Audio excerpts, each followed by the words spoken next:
الفنانة آمال الزهيري شهيدة تم التخلص منها على المسرح، برأت منها شقيقتها التوأم نجمة الإغراء مخرجة الأفلام الإباحية، تزوجت نجم كبير نجم الكوكي كوك. آمال الزهيري أيقونة المسرح الجاد، نفت على أنها فنانة مسرحية، هي خريجة المعهد العالي للفنون المسرحية قسم تمثيل وإخراج، كانت حريصة على استكمال دراستها، أكملت الدراسات العليا للحصول على درجة الدكتوراه. فنانة من الفنانات المحترمات، سل الأدب والاحترام والأخلاق، فن وأداء وعلم، ملهاش لا في العري ولا في القبلات. قالوا عليها هي الأخت التوأم المخرجة الجريئة. ثبت اسم آمال الزهيري بأداء الأدوار الجادة مسارح الدولة، خاصة بمسرح الطليعة. شاركت في بعض الأعمال السينمائية. آمال حامد الزهيري، والشهرة آمال الزهيري، ولد 24 سبتمبر 1943، وفاة 28 يوليو 2006. معهد الفنون المسرحية، كانت من المتفوقين، دفعة أوائل الطلبة، أوائل الخريجين. قالوا عنها إن هي دفعة الفنان العملاق نور الشريف وأحمد زكي. القرار هي تؤدي الأدوار الجادة. قالوا إن والدها كان مدرس لغة عربية، بعد تخرجها من المعهد أخدوا عليها عهد إن هي ما تعملش إلا الأدوار الجادة. خدت قرار من أول يوم. كان أول عمل مسرحي حسين ولدي، بطولة الفنان الكبير شكري سرحان وتحية كاريوكا وفايز حلاوة وعفاف راضي، سيف الله مختار وأحمد عبد الوارث ونبيل بدر. قال أن الفنان شكري سرحان قال عليها تطلع مجرمة تمثيل. سنة 1977 قامت آمال الزهيري نهار الملح، هناء ثروت وتهاني راشد ومحي إسماعيل وسميحة أيوب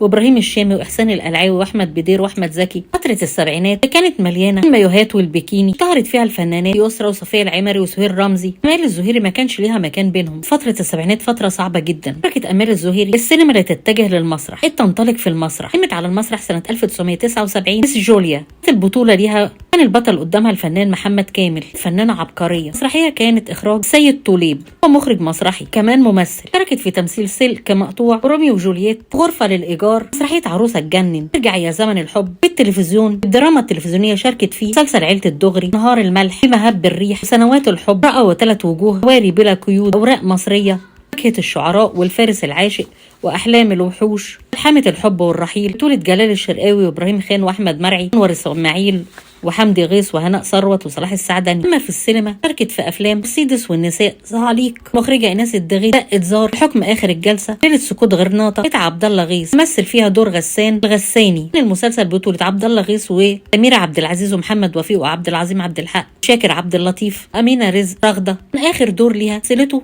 كان في مسلسل اوراق مصريه سنه 1998 الجزء الاول، اللي كان بطوله امينه رزق وهاله صدقي ويوسف شعبان، كده عبد العزيز، حسن مصطفى. لكن الانطلاقه الحقيقيه آمال الزهيري كانت على المسرح. جوزت الفنانه آمال الزهيري من الشاعر شوقي حجاب، ده شاعر ومخرج وفنان وليد المطريه، لكن اصلا اصوله كانت من الدقهليه. هو مواليد 1946، توفى في 26 يونيو 2023. ابوه كان راجل ازهري، في اخوه الشاعر سيد حجاب، ابوهم كان بيكتب شعر، كان عنده مكتبه كبيره، والدتهم كانت ست متعلمه. شوقي حجاب كان عنده خيال رهيب جدا، كان بيمتلك ارث كبير من الامثله الشعبيه والحكايات والحواديت، اتربى عليها، قراياتهم، حكايات والدتهم، لموا عن طريق والدهم الشعر. ساعدتهم المكتبه اللي كانت موجوده في بيتهم يكون اخوه الشاعر الكبير سيد حجاب، لانه كان بيكتب الشعر والاغاني، بيحب الكتابه للاطفال. شوقي حجاب خريج معهد السينما، كتب مسلسل الكوكي كوك، بطوله محمود الجندي وعهد صادق الجزء الاول والثاني، لهم البطوله النور وهالة فاخر ورانيا يوسف. هي مثلت في المسلسل ده. المسلسل ده كسر الدنيا، كتبه والفه وكتب له الاشعار والاغاني. اشتغل كمان في برنامج عصافير الجنه مع ماما نجوى ابراهيم، هو بيعمل كل حلقات البرنامج. عمل مسلسل الف نهار ونهار ومسلسل الظل، اخرج الكوكي كو الجزء الاول والثاني، اخرج مسلسل طريق الذهب بطولة هالة فاخر ويونس شلبي والمنتصر بالله، كتب اغاني فيلم العاشقه بطولة عمر الخورشيد ونيلي وبوسي مصطفى فهمي، كتب اغاني الفيلم، مسلسل سكر وبنك، وكتب مسلسل خيال الظل. كان عبقري رحمه الله عليه. الفنانه آمال الزهيري لمعت وتألقت على المسرح، الاعمال الجاده، التراث الفني، كل العري والتقاريع في الفن بتنتهي، يبقى الفن الراقي. قالوا على الفيسبوك ان هي اخت المخرجه